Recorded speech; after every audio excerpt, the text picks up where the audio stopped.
সবাইকে স্বাগত দীপ্ত সংবাদের সাথে রয়েছে তোলা ডলরের। শুরুতেই জানাবো সংবাদ শিরোনাম। জঙ্গল সলিমপুরে সড়ক নির্মাণ করছে সেনাবাহিনী, আইন শৃঙ্খলা তদারকি সহজ হওয়ার আশা। পাবনায় কিশোরী ধর্ষণ ও হত্যার জেরে আসামিদের বাড়িতে আগুন, দগ্ধ হয়ে ৩ জন নিহত। কক্সবাজারে আধুনিক পদ্ধতিতে লবণ উৎপাদন, অর্থনীতিতে দেখা দিয়েছে নতুন সম্ভাবনা।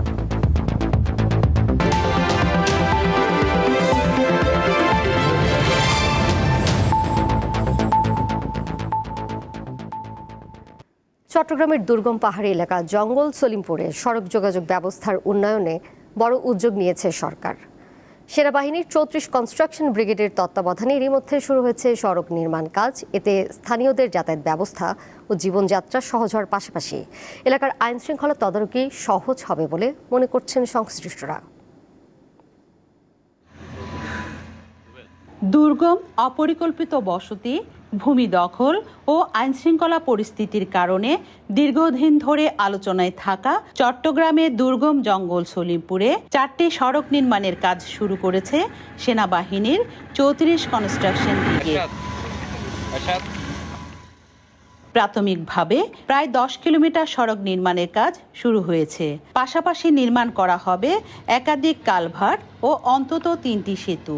আধুনিক ড্রেনেজ ব্যবস্থাও যুক্ত করা হবে প্রকল্পে। এছাড়া দুর্গম ও ঝুঁকিপূর্ণ এলাকায় কাজ পরিচালনার জন্য নেওয়া হয়েছে বিশেষ নিরাপত্তা ব্যবস্থা।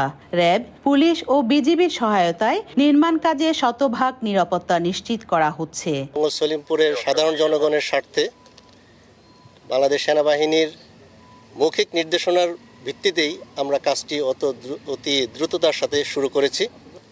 আনুমানিক 10 কিলোমিটার রাস্তা নির্মাণের পরিকল্পনা রয়েছে। সড়ক নির্মাণ কাজ শেষ হলে স্থানীয় মানুষের যাতায়াত ব্যবস্থা সহজ হওয়ার পাশাপাশি শিক্ষা, স্বাস্থ্য ও অন্যান্য নাগরিক সুবিধা বাড়বে। একই সঙ্গে আইন শৃঙ্খলা রক্ষাকারী বাহিনীর কার্যক্রম পরিচালনাও আরও সহজ হবে। যেহেতু এই এলাকাটি পাহাড়ি, সো এখানে বেশ কিছু কালভার্ট নির্মাণ করার প্রয়োজন হবে এবং ন্যূনতম 3টি ব্রিজ নির্মাণের পরিকল্পনাও রয়েছে। দুর্গম এলাকায় রাস্তা নির্মাণে আশার আলো দেখছেন স্থানীয়রা। এখান দিয়ে যাইতে হলে একটু ঘুরে যাইতে হয় কি, কিন্তু এখান দিয়ে যাইলে আমাদের জন্য শর্টকাট, কারণ আমরা এখানে থাকি তো কাছে, এখান দিয়ে রাস্তাটা কাছাকাছি।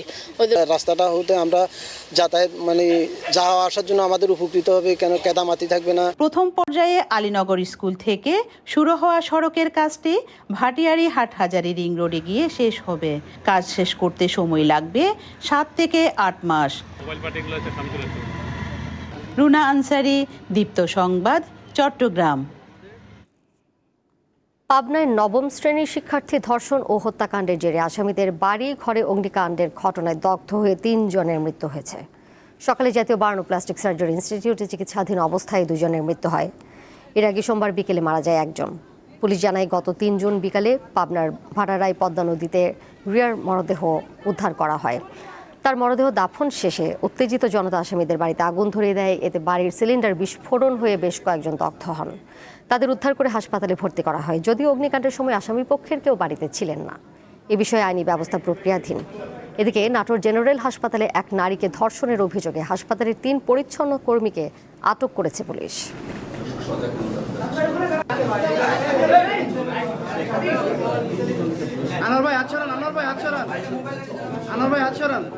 টাঙ্গাইলের সখীপুরে দাঁড়িয়ে থাকা একটি ট্রাকের পেছনে পিকআপের ধাক্কায় 4 জন নিহত হয়েছেন।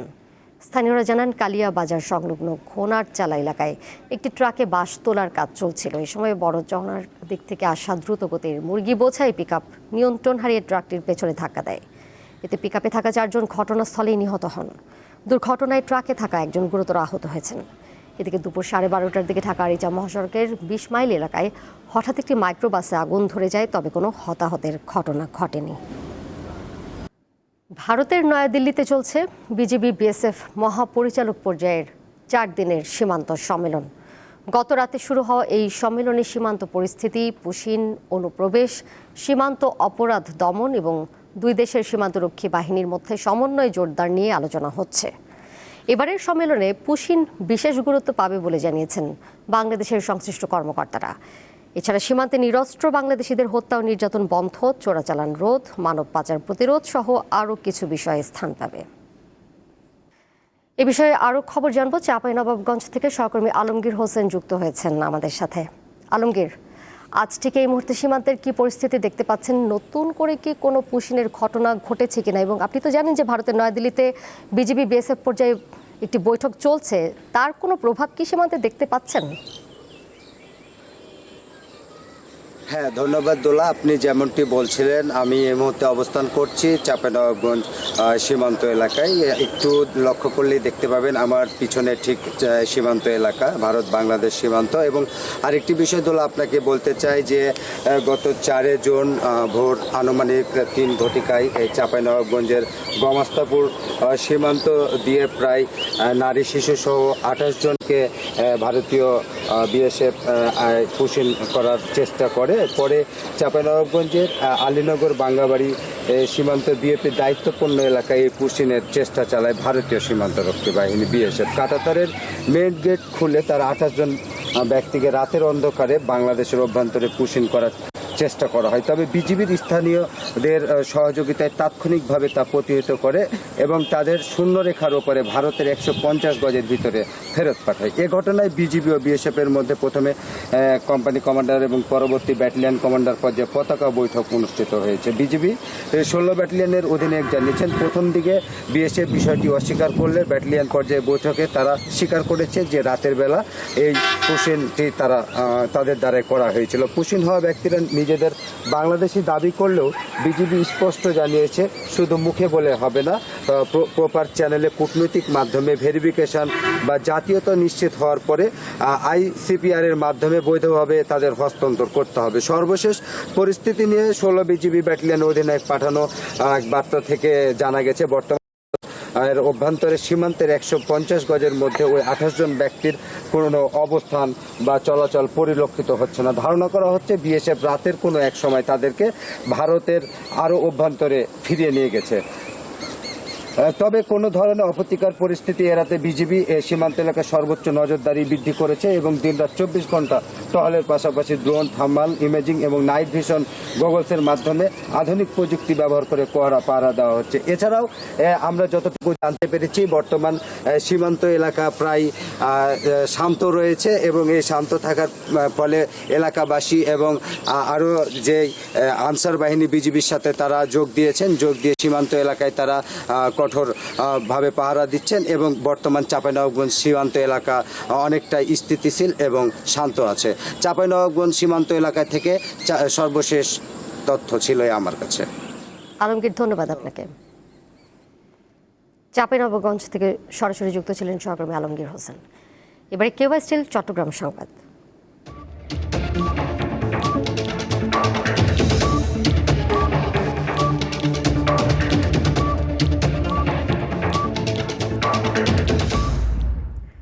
কক্সবাজারের সমুদ্র উপকূলে আধুনিক পদ্ধতিতে লবণ উৎপাদন হচ্ছে। সৌরশক্তি কাজে লাগিয়ে লবণ উৎপাদনের ফলে অর্থনীতিতে দেখা দিয়েছে নতুন সম্ভাবনা। এর মাধ্যমে সনাতন পদ্ধতির চেয়ে কয়েক গুণ বেশি লবণ উৎপাদন সম্ভব হচ্ছে বলে জানিয়েছেন সংশ্লিষ্টরা। কক্সবাজারের বিস্তীর্ণ উপকূলে চোখে পড়বে লবণ চাষের দৃশ্য। লবণ চাষের পুরনো পদ্ধতির বদলে যোগ হয়েছে আধুনিকতার ছোঁয়া। মাঠের পর মাঠ বিছানো কালো পলিথিন, তার ওপর জমে আছে লবণ। অতীতে মাঠের কাদা মাটিতে লবণ চাষ করা হতো, এতে সময় বেশি লাগতো এবং উৎপাদন হতো নিম্নমানের লবণ। কিন্তু এখন কালো রঙের পলিথিন বিছিয়ে ব্যবহার করা হচ্ছে সৌরশক্তি। কালো রং সূর্যের তাপ দ্রুত শোষণ করায় সাগরের নোনা পানি অল্প সময়ে বাষ্পীভূত হয়ে রূপ নিচ্ছে দানাদার স্ফুটিতে। চাষিরা জানান, আগের চেয়ে 2.5 থেকে 3 গুণ উৎপাদন বেড়েছে। কাদা ময়লা না থাকায় বাজারে দামও মিলছে ভালো। এখানে কিন্তু সময় কম, মাটিতে অনেক সময় লাগতো, 1 সপ্তাহ লাগতো, এখানে 3 দিনের মধ্যে হয়ে যায়। উৎপাদন হানির বিষয়ে মনে করেন 350 মন মতো উড়ে যদি সিজন চলে। ফলতিনের সুযোগ সুবিধা হইলে কি হইব, কিন্তু ফলতিনের দাম বাড়তি। কক্সবাজারের মহেশখালী ও টেকনাফ উপকূলে পরিবেশ বান্ধব প্রযুক্তির প্রসার লবণ শিল্পে বড় পরিবর্তন এনেছে। সঠিক বাজারজাতকরণ ও সরকারি সহায়তায় অভ্যন্তরীণ চাহিদা মিটিয়ে বিদেশে লবণ রপ্তানি করা সম্ভব বলে জানান এই কর্মকর্তা। 30 থেকে 40% উৎপাদন বাড়ছে পলিথিনের কারণে, লবণটা সাদা হয়েছে, মান বাড়ছে। সমুদ্র গবেষণা প্রতিষ্ঠান হিমটোপ্লাস্টিক নিয়ে কিন্তু একটা গবেষণা করেছেন। লবণের মাইক্রোপ্লাস্টিক আছে, কিন্তু আমাদের পলিথিন ব্যবহারের কারণে কিন্তু এখানে কোনো মাইক্রোপ্লাস্টিক কন্টামিনেট হচ্ছে না, কারণ যে মাইক্রোপ্লাস্টিকটা আমরা লবণে পেয়েছি এটা হচ্ছে সমুদ্রের পানিতেই এই মাইক্রোপ্লাস্টিকটা আছে। চাষিদের কারিগরি প্রশিক্ষণ দেয়া গেলে পরিবেশ বান্ধব এই সাদা সোনা দেশের অর্থনীতিতে আরও বেশি ভূমিকা রাখবে বলে মনে করছেন সংশ্লিষ্টরা। সাদিয়া চৌধুরী, দীপ্ত, বার্তাকক্ষ। নতুন উদ্যোক্তারা বাংলাদেশ ব্যাংকের নিজস্ব তহবিল থেকে বিনা জামানতে 7% সুদে 10 লাখ টাকা এবং জামানত সহ সর্বোচ্চ 25 লাখ টাকা ঋণ পাবে বলে জানিয়েছেন অর্থমন্ত্রী আমির খসরু মাহমুদ চৌধুরী। আজ জাতীয় সংসদে তিনি কথা জানান। বাংলাদেশ ব্যাংকের নিজস্ব অর্থায়নে পরিচালিত কটেজ, মাইক্রো ও ক্ষুদ্র খাতে নতুন উদ্যোক্তা পুনঃ অর্থায়ন স্কিম এর তহবিলের পরিমাণ 100 কোটি টাকা হতে বৃদ্ধি করে 500 কোটি টাকায় উন্নীত করা হয়েছে। এই তহবিল হতে নতুন উদ্যোক্তাগণ বিনা জামানতে সর্বোচ্চ 7% সুদে সর্বোচ্চ 10 লক্ষ টাকা এবং জামানত সাপেক্ষে সর্বোচ্চ 35 লক্ষ টাকা পর্যন্ত ঋণ সুবিধা পাবেন। 2026-27 অর্থ বছরের বাজেটে অন্তত 25 লাখ নতুন কর্মসংস্থান তৈরির লক্ষ্যে 60,000 কোটি টাকার একটি বিশেষ প্রণোদনা ঘোষণা করেছে সরকার। পাশাপাশি তরুণদের সৃজনশীল অর্থনৈতিক কর্মকাণ্ডে অন্তর্ভুক্তির জন্য থাকছে বরাদ্দ। পরিসংখ্যান ব্যুরোর তথ্য অনুসারে দেশে বর্তমানে মোট কর্মক্ষম মানুষের সংখ্যা 7,17,10,000 জন। 15 বছর বা তার বেশি বয়সী কর্মরত এবং বেকার জনগোষ্ঠীকে অন্তর্ভুক্ত করে বিবিএস এই হিসাব প্রকাশ করেছে। তবে আশঙ্কার বিষয়, এদের মধ্যে বেকারের সংখ্যা অন্তত 27,30,000। সেই সঙ্গে বাড়ছে বেকারের সংখ্যা। এমন বাস্তবতায় দেশের বন্ধ এবং উৎপাদন ব্যাহত হওয়া কারখানাগুলো পুনরায় চালু করতে 60,000 কোটি টাকার একটি বিশেষ প্রণোদনা কর্মসূচি ঘোষণা করেছে সরকার। এছাড়া দেশের তরুণদের মাদক, সন্ত্রাস ও উগ্রবাদ থেকে দূরে রাখতে সৃজনশীল অর্থনৈতিক কর্মকাণ্ডের ওপর জোর দিচ্ছে সরকার। সাধারণভাবে সৃজনশীল অর্থনীতি বলতে চলচ্চিত্র, নাচ, গান, নাটক, প্রকাশনা, বিজ্ঞাপন, স্থাপত্য, শিল্পকলা, কারুশিল্প, নকশা, সফটওয়্যার, ভিডিও গেমস ইত্যাদিকে বোঝানো হয়। আপনার কাছে আসলে যে বিষয়টি আমরা জানতে চাই, এবারের বাজেটে নতুন কর্মসংস্থানের সুযোগ সৃষ্টিতে আপনাদের কি পদক্ষেপ রয়েছে? কল্যাণ রাষ্ট্র, শিল্পায়ন, বিনিয়োগ নির্ভরতা, তার মানে কর্মসংস্থানের একটা বড় রকমের পরিবর্তন হবে। কারণ যুব সমাজকে তো কর্ম দিতে হবে, তা নাহলে মাদকাসক্তির এর বিস্তার ঘটবে, অনলাইন জুয়া হবে।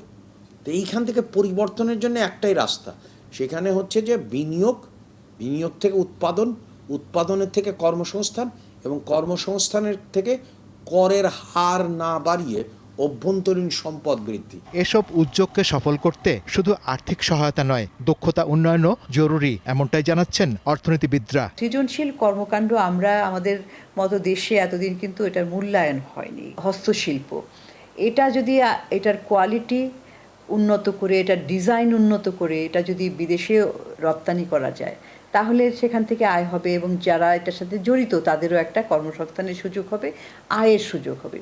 ওই ধরনের সহযোগিতা দরকার। একদিকে আর্থিক বরাদ্দ, অন্যদিকে হচ্ছে যে তাদের স্কিলটা, যার একটু আছে তাকে আরেকটু প্রশিক্ষণ দিয়ে তার মানটা উন্নত করা। বিএনপি তার নির্বাচনী ইশতেহারে সৃজনশীল অর্থনীতি নিয়ে কর্মপরিকল্পনা করার প্রতিশ্রুতি দিয়েছিল। এতে বলা হয়, জিডিপিতে সৃজনশীল অর্থনীতি খাতের অবদান হবে কমপক্ষে 1.5% এবং কর্মসংস্থান হবে 5 লাখ মানুষের। শাহরিয়ার ইমন, দীপ্ত সংবাদ, ঢাকা। এবারে যাচ্ছে একটি ভিন্ন প্রসঙ্গে। পুকুর পাড়ে শিকলবন্দি জীবন কাটছে মাদারীপুরের বনলতার। প্রায় 1.5 যুগ ধরে বন্দি সে, এমনটাই জানিয়েছে তার পরিবার। অর্থের অভাবে চিকিৎসাও হচ্ছে না। বর্তমানে 40 বনলতা আবারও সুস্থ জীবনে ফিরবে, এমনটাই প্রত্যাশা স্বজন ও এলাকাবাসীর। সকাল শুরু হতো স্কুলে যাওয়ার প্রস্তুতি দিয়ে, বিকেলে জমে উঠত আড্ডা। তবে এখন হয়তো সেগুলো শুধুই স্মৃতি। শিকলে বন্দি দুরন্ত মেয়েটাও নেই আগের মতো। মাদারীপুরের ডাসার উপজেলার নয়াকান্দি গ্রাম, সেখানে মানবেতর জীবনযাপন করছেন বনলতা হালদার। 8ম শ্রেণীতে পড়ার সময় হঠাৎ মানসিক ভারসাম্য হারিয়ে ফেলে সে। বনলতার বাবা জীবিত থাকাকালে সাধ্যমতো চিকিৎসা করিয়েছিলেন। তার মৃত্যুর পর বর্তমানে অন্যের জমিতে কৃষিকাজ করে কোনোভাবে সংসার চালান মা ও দুই ভাই। অভাবের কারণে বন্ধ হয়ে গেছে বনলতার চিকিৎসা, তাই শিকলেই আটকে গেছে তার জীবন। ওই ওষুধের কারণে নাকি কোন কারণে জানি না মানসিক দিকটা একটু সমস্যা হয়ে গেল।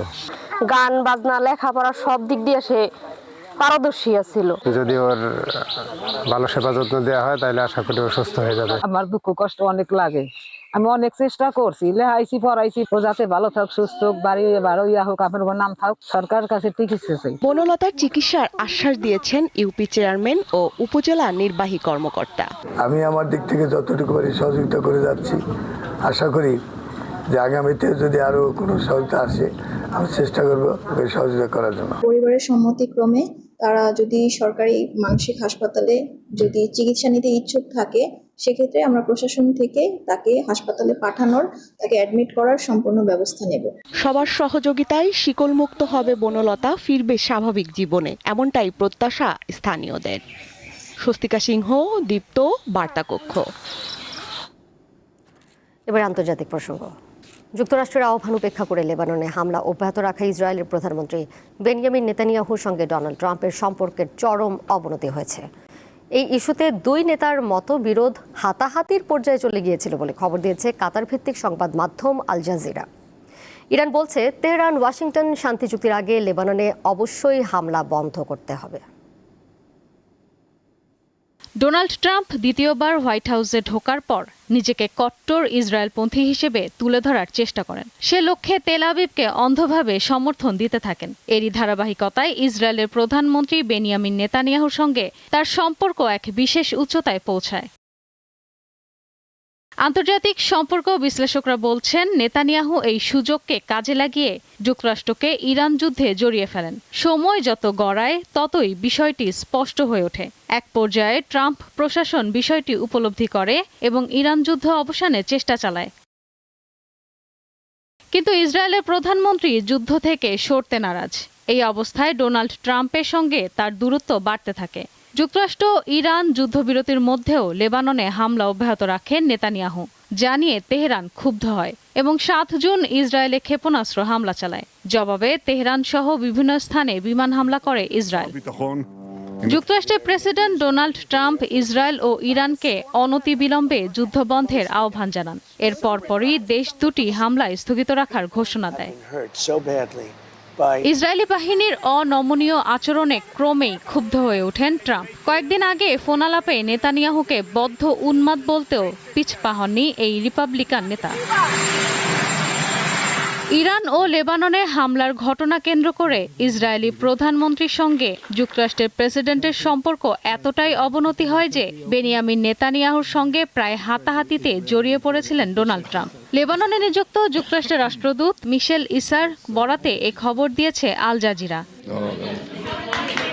অবশ্য ট্রাম্প ও নেতানিয়াহুর সম্পর্কের অবনতির ব্যাখ্যা দিয়ে ওয়াশিংটনে নিযুক্ত ইসরায়েলের রাষ্ট্রদূত ইয়েখিয়েল লেইটার এই মতবিরোধকে প্রেমিক প্রেমিকার ঝগড়া হিসেবে অভিহিত করেছেন।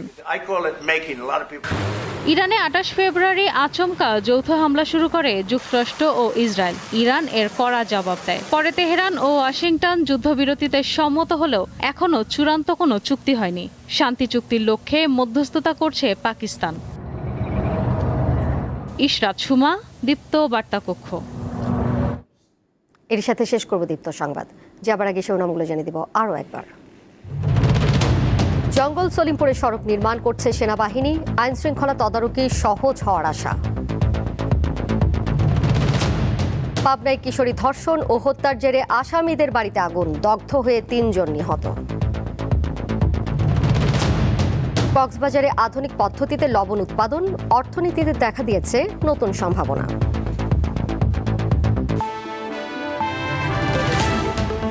এই ছিল এখনকার মতো। পরের সংবাদ দেখবেন সন্ধ্যা 6:40 এছাড়াও আরও তথ্য এবং বিনোদনের নানা খবরাখবর জানতে যুক্ত থাকুন দীপ্ত ডিজিটাল প্ল্যাটফর্মে। সবাইকে ধন্যবাদ এতক্ষণ সাথে থাকার জন্য।